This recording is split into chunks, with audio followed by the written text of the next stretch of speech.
Bonjour et bienvenue dans Objection rejetée. C'est l'épisode 3 et aujourd'hui on s'attaque à un sujet immense, le problème du mal. C'est peut-être la grande objection, vous savez, la question qui taraude, qui fait mal. Si Dieu est si bon, si puissant, alors pourquoi? Pourquoi tout ce mal, toute cette souffrance? C'est la question à laquelle je vais tenter de répondre aujourd'hui. Alors, pour démêler tout ça, je propose de regarder les choses sous deux angles différents.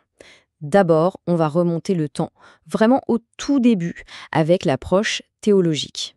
Ce qui est fascinant, c'est que le récit biblique ne commence pas avec le mal, non. Il commence avec un choix fondamental donné à Adam et Ève. Et cette fameuse interdiction, ce n'était pas juste une règle arbitraire, c'était en fait la condition même de leur liberté. Pensez-y une seconde. Sans la possibilité de dire non, un oui n'a aucune valeur. Et ce tout premier acte de désobéissance, c'est comme s'il contenait déjà l'ADN de tous les péchés qui nous touchent aujourd'hui. On y trouve tout. La convoitise de la chair, c'était bon à manger.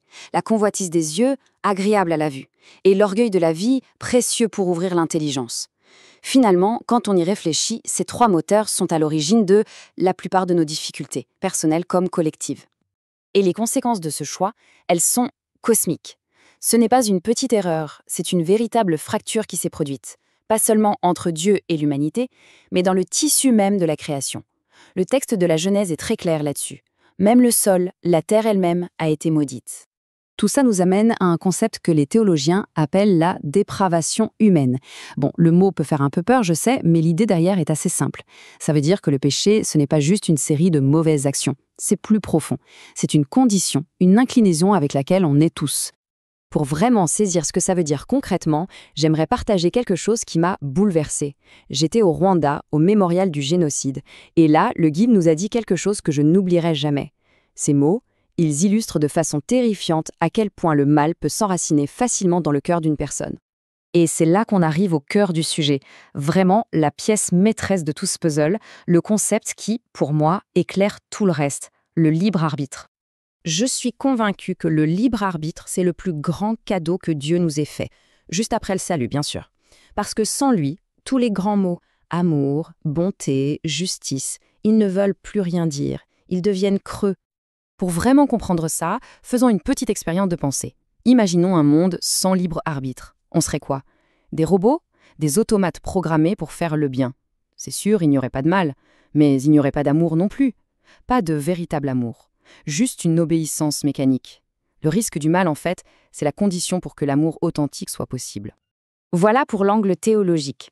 Maintenant, changeons de perspective et prenons la deuxième approche, la philosophie.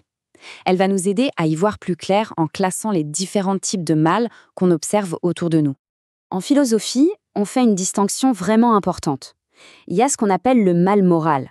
Ça, c'est tout ce qui découle directement de nos choix, du mauvais usage de notre libre arbitre, le meurtre, la trahison. Et puis, il y a le mal naturel. Là, on parle des catastrophes, des maladies, des tremblements de terre.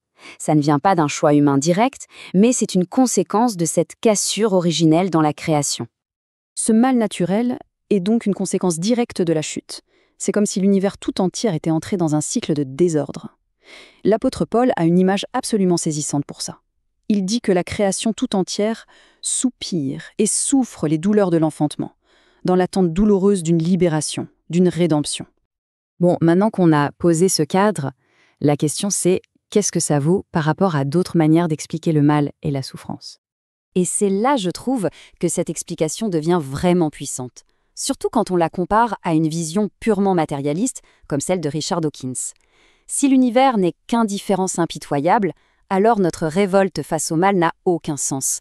Alors que dans la perspective chrétienne, cette indignation a un sens profond. On se révolte contre le mal parce qu'on sait, au fond de nous, qu'on a été créé pour le bien. Il y a une citation de Norman Geisler qui résume ça à la perfection. Il dit que ce monde, ce n'est pas le meilleur des mondes possibles, mais c'est le meilleur chemin vers un monde meilleur. La nuance est cruciale. Ce n'est pas la destination finale. C'est un passage, un processus de rédemption. Et ça veut dire que la souffrance et le mal n'auront pas le dernier mot. Pour conclure cette réflexion, j'aimerais laisser une question en suspens.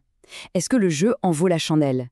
Est-ce que le don du libre arbitre, avec la possibilité d'un amour vrai, d'une morale authentique, est-ce que ça vaut le risque terrible du mal? C'est une question fondamentale. Et je crois que la réponse que l'on y apporte façonne toute notre manière de voir le monde.